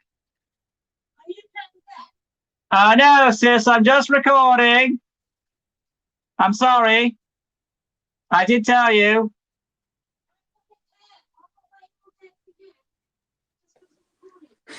Goodbye, Chloe. Can I just bye. Yeah, bye. You didn't hear anything, did you? No. Good. You're being honest, right? Yeah, I'm being honest. Good, because this is going to be on the recording if it isn't. Mm-hmm. Oh, boy. Oh, yeah, by the way, anywho, we're almost done with this. Did you say everything you wanted to on Scar? I was waiting for you to finish. I literally said in the comments, I'll wait. No, not now. Not you. Carry on. So, as I said, Be Prepared, and his death was amazing for Scar. And his whole manipulation... I didn't say anything. No. Ignore. Do you need to put your microphone on mute whilst I'm talking here? You didn't hear anything, right? No, I didn't hear anything. You just randomly just point out, you didn't hear anything. Anyway, but Scar is... But yeah, you're serious that you didn't hear it? Yeah, I'm being serious. All right. You done? Yeah, don't do this to me, Adam. Seriously. Right. Scar is manipulative, was able to somehow tell Simba that Mufasa's death was his fault, and intimidates the moment. Run away, Simba, and never return. Along with the whole Shakespearean vibe, Scar gives off, easily one of my favorite villains, and I'll be surprised if this villain isn't on Lucas's number one. No pressure. Number one? But with that being said, let's go to number one. Number one, final spot for us, and then we can end the video. Yeah, and yes, I agree, Jack. It does show how much you want to speak. Alright, let's see. I need to check this character in, and then I'm looking it up. I know who your number one is now, so yeah, you can go first if you want to. I'd say it's no surprise. Hellfire, Darkfire. Judge called Frodo's number one. You're probably wondering who would I rank higher than Frollo and Syndrome. Right, well, my prediction is either Scar or it's Ursula. And I haven't seen The Little Mermaid, but I know Ursula's a great villain. And if it's none of them? Then I do not know who it can be. Is it from a movie I've seen, though? No. Come on. Oh, okay. Well, oh, there we go. It's better. Well, I'm good to go. Okay, well, I already revealed Judge Frodo. Oh, sorry, I didn't reveal. And the final villain for me, the most intimidating villain of all villains of Disney is 3, 2, this 1. guy. Oh, it's the guy from the Black Cauldron. Okay. I mean, he wants to raise an army of undead. I mean, I recognized him at least. So Yes. at least I recognize. The best villain for me is the Horn King, who wants to raise an undead army. And number one for me is someone that just wanted to burn down all of the gypsies. That even puts Frollo to shame. Yeah, unfortunately he does. But anyway, who's going first? That'd be me. Something that Frollo has over the Horned King, though, is Frollo's actually popular. Yeah, that's a shame. Come on, to be fair, Black Cauldron was one of Disney's biggest flops in the office. Which is a shame, too. It's from the Dark Ages, okay? Well, that also fits with the Horn King, then. Oh, yeah, it does, doesn't it? But Frollo being number one, as I already said with Shan Yu and what Lucas said with Syndrome, what has not already been said about this guy? He is manipulative, evil, very persuasive, and he uses voice and words as his main weapon. Not to mention, his villain song is one of the best villain songs there are, and probably showing his descent into sin and lust, technically. And also with all the hints towards, I don't want to say this, I don't want to say the word, but to illegal activities regarding Esmeralda, and also killing Quasimodo's mother, then attempts to drown Quasimodo, but then being stopped by apparently being watched over by the gods. To be fair, it was the arch-vegan, but whatever. Yeah, but okay, leave me alone. It's an amazing villain, he is. And right from the first scene he was in, he instantly made an impact on me. Not to mention, there's a scene where he's just interrogating a couple of people on the outer skirts of Paris, accusing them of hiding gypsies, and then puts them under house arrest to instantly say to his soldiers, burn it. And I was like, oh, wow. Care about the baby. I was not expecting. I honestly. Well, you didn't expect that. No, I didn't. It caught me off guard. But you already saw him try to kill a baby. Yeah, but I was like, he wouldn't burn down these people. He put them under house arrest. That's punishment enough. Burn it. Oh, okay, never mind. Okay. It caught me off guard, and like I said, the most intimidating factor from him is choose me or the fire. And of course, his death where he's literally staring the devil into the eyes, which was the face of a gargoyle, but shaped itself into the devil. If this was a reaction thing between the two of us, would you have just done your normal thing of like just stand there under this, or would you have actually reacted? I would have reacted to that, really. You actually reacted to that. It's something that I wouldn't have seen coming. And now I wish we had done a reaction. You should have told me. I wanted to see the face reaction. And as Frodo said, he plunged into the fiery pits. He wasn't referring to himself, but that's what gods chose, and that's what the devil chose as well. All right then, and we're almost at 2 hours in. Good God, Jesus! Final Frodo, the Horn King. What? Well, now sad thing is, what about him? I don't know about Horn King. I haven't seen a Black Cauldron. No, I thought you talk about Frodo still. But yeah. Frodo. Anyway, though, final villain, Horn King. So this guy is creepy. Have you ever seen anything of this guy at all? I know he is probably the most. He's probably one of the most intimidating looking villains. I haven't seen the Black Cauldron though. He's also voiced by the Doctor. Which one? John Hurt. Oh, really? War Master, the War Dot, the one, the 50s special, the old one. When before Eccleston's Doctor was that old guy. Oh yeah, John Hurt. Yeah, that's the War Doctor. Oh yeah. And he is intimidating. When I show the clips, we're gonna have, you'll understand what I mean. Soon the Black Cauldron will be mine. Its evil power will cost from my veins. Oh, okay. What did I step into? And he's obsessed with making an army of undead. He wants to kill the world. What are you? You're not even human. No. But well, obviously, did someone he's not send you here? Who is the Skeletor guy? Who wants death on the world to make it a zombie virus apocalypse? But the thing is, humans are siding with him. Probably out of fear. But like, and when he does get what he wants, he kills his own men to turn them into zombies too. And he's willing to go whatever lengths he needs to get that, to find the cauldron that will rise his army to the undead. So, he can be the king of the undead. And I'm like, okay, no other villain can beat that. Intimidation factor, you've won it. I can't really. I mean, you can see why he would be the winner of intimidation. Because Frollo is good, Syndrome is good, but this guy is rotten to the core. Even his death says that. I mean, so you know what his death is? It gets worse than Glayton. Ripping off his flesh. I was about to say, didn't he get sucked into the Black Cauldron? Yeah, ripping off his own flesh. Damn.